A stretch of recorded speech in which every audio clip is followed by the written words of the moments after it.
Hello, you are most welcome, ladies and gentlemen, to Real Impartation Moment on Tuesday Night Anatomy with Daniel Okwan. Today's section, I take you through the embryonic development of the pancreas. And we all know that the pancreas is a very important organ in the human body as far as both exocrine and endocrine secretions are concerned. Of course, we know that, yes, by way of producing that kind of pancreatic secretions, okay, full of enzymes, it will aid in that kind of, chemical digestion of food substances, okay. And of course, you also know that, yes, more concentrated in the tail of the pancreas, we have the endocrine portion by way of, that islet of Langerhans.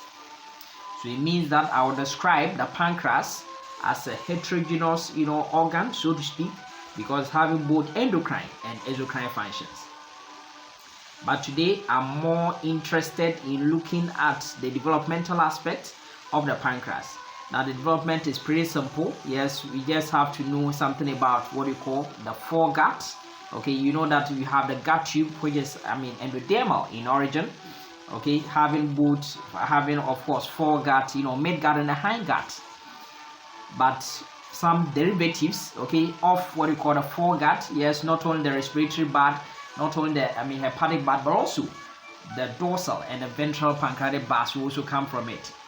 So at the end of today's section, you should be able to tell the complete story behind development of the pancreas. And so without much ado, let's set the ball rolling. So there we are. Now, before I go to the development aspect, I just want you to know some bit of the anatomy over here. I won't go into my detail, but for you to know, yes, this is what we call the pancreas, which of course lies in the transpyloric plane, yes, transversely, or you can say obliquely, okay, in this manner. Now what we find is that this pancreas lies, okay, this is the head of the pancreas.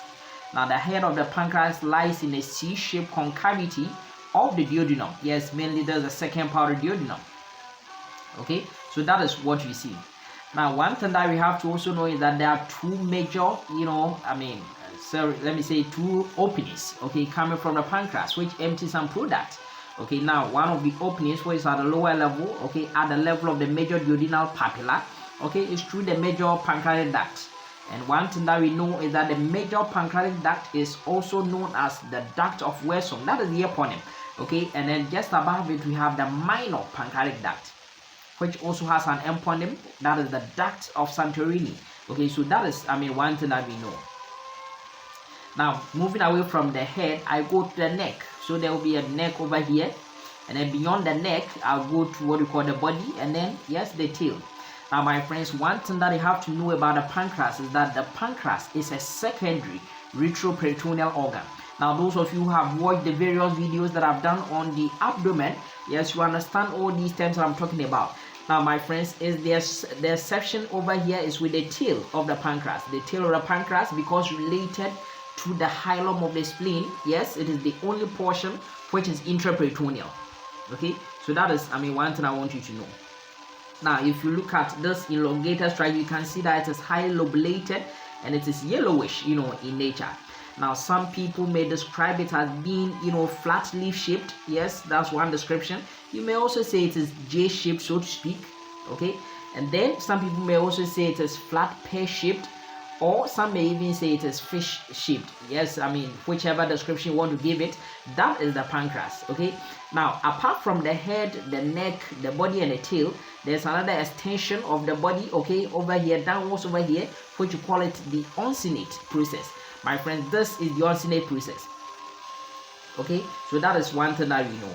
Now you can see some relation, like taking a tortoise course. Yes, we can see the splenic artery, okay, which takes a tortoise course at the superior aspect of the pancreas. That is what we see, going to the hilum of the spleen. Okay, then of course you know that related to the neck of the pancreas, we can see that yes, the superior mesenteric artery and the vein, yes, they lie behind it. Okay, and by so doing, yes, the portal vein or the hepatic portal vein falls behind what we call the pancreas. Okay, these are some bit of certain things that I want you to know. Okay, by way of having its weight to be about 60 to 100 grams, and on average about 80 grams. Okay, that is the weight of the pancreas, and its length, yes, it's approximately 6 to 10 inches. Okay, so that is one thing that I want you to know.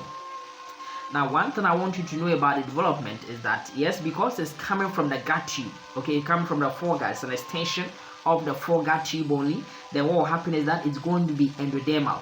So the functional parenchyma, whether it is endocrine or it is exocrine, it is going to be endodermal. But one thing that I want you to know, okay, is that by way of its, stroma, by way of its connective tissue, it should be coming from what we call the splanchnopluric lateral plate mesoderm. Okay, that is going to be mesoderma, connective tissue. That's one thing that we know. Okay, so that is, that one. So let's look at, now the description as far as the development is concerned. So my friends, look at the first A portion that I have over here. Now this is the foregut. Now the foregut, we know it doesn't only give rise to the stomach, but it also gives rise to the duodenum. Okay, some portion of the duodenum will develop from the foregut. Okay, and so this is what I see. I see that some extensions coming from the foregut. Yes. Now this is the anterior aspect. So when it's an anterior, we use the word ventral, and it's in posterior, we use the word dorsal. So what I see is that there will be some kind of what do you call it? Hepatic bud, okay, which of course will give rise not only the liver but also the gallbladder. That's in front, and then again there will be just inferior to the hepatic bud. I see this bud over here, which we call the ventral pancreatic bud, and then at the opposite aspect, at the dorsal aspect, I see what we call the dorsal pancreatic bud. Now, what do I see? By way of comparing them, then what I see is that the dorsal pancreatic bud is larger, okay, and it's a bit at a higher level. It's a bit cranial to that of the ventral pancreatic bud, okay. So that is what we see over here. So that's the initial bit, and then what will happen is that each of these, okay, the dorsal pancreatic duct as well as the ventral pancreatic duct, each of them begin to develop ducts within them. And so it means that the ducts that I have over here, okay, in the dorsal pancreatic bud will be called duct of dorsal pancreatic duct, or simply the dorsal pancreatic duct. And then in the ventral pancreatic bud, I see another duct developing. That will become the duct of what we call the ventral pancreatic bud, or simply the ventral pancreatic duct. Okay, so that is what we see. But what we see that initially the duodenum, yes, wasn't having that kind of C-shaped concavity, but it begins to have that kind of C-shaped concavity. Okay, so there will be that kind of differential growth taking place in the duodenum. Okay, that is what we see. Now, at a point, then what we see is that, okay, if I go to the C that I have over here, then what will happen is that the ventral pancreatic bud, okay, begins to rotate as the duodenum, okay, bends and assumes a C-shaped concavity. Then what happens is that the ventral pancreatic bud also rotates, and it is rotating to go where? It is rotating, okay, to meet what you call the dorsal pancreatic bud. Okay, so not only rotation is responsible for the ventral pancreatic bud, okay, to meet the dorsal pancreatic bud, but it's also something you call differential growth of the duodenum. Okay, it's responsible for that. Okay, so that is what we see. As you can see over here, now these two bars have joined over here, saying that what do I see? Rather, the dorsal pancreatic duct, yes, it's still dorsal, no problem, but it's a bit at a higher level, okay, just like its original position. And then again, it is in front. It is more, let me say, if in the normal anatomical position, it will come in front. It will be more anterior to that of the ventral pancreatic duct. The ventral pancreatic duct will go, a bit behind, a bit posterior, and it's also at an inferior level to the dorsal pancreatic, bud. Now, I told you that there are ducts, okay, will also develop in there, so there are ducts. Now, the next point that is going to happen is that their ducts would now anastomose, okay, will now fuse together. So what will happen is that there's going to be a fusion of the ventral pancreatic duct to the dorsal pancreatic duct within their bars. Okay, so that is what we are going to see. So that at the end of the day, yes, we will form what we call the major pancreatic ducts, okay, formed as a result of the anastomosis or the fusion or the confluence of the dorsal pancreatic duct and the ventral pancreatic duct. Okay, but precisely which portion? Now what do I see? What I see is that, now look over here carefully. This is the dorsal pancreatic duct, okay, in the bud. Okay, now what do I see? I see that this the ventral, this is the anterior aspect or the proximal aspect, so to speak, and this is the distal aspect. So what I see is that the distal aspect of the dorsal pancreatic duct joins the ventral pancreatic duct to form the major pancreatic duct. And my friends, I already told you that the major pancreatic duct, okay, is otherwise known as the duct of Wirsung. Already you know the Wirsung, that is W-I-R-S-U-N-G. You know someone's name, so we begin with capital W. Okay, duct of Wirsung, that is what we see. And my friends, the proximal part or the remaining part of what we call the dorsal pancreatic duct, yes, opening independently of what we call the major pancreatic duct, yes, that one will form what we call the accessory or the minor pancreatic duct of Santorini. Okay, so that is what we see over here. Okay, so that is that one. And of course, I told you that in the duodenum, yes, they are opening in the second part of the duodenum. And that's why we see those elevations by way of the major duodenal papilla, okay, and then a minor duodenal papillae. Okay, so that is that one. Now I've highlighted something over here for you to see something. Now I told you that if you look at the pancreas is going to have a head, it's going to have a neck, it's going to have a body and a tail. Okay, and then of course I told you about the uncinate process of the pancreas. Now one thing that I want you to know is that if you look at this one over here, the ventral pancreatic bud, okay, gives rise to the inferior aspect of the head of the pancreas alongside the uncinate process only.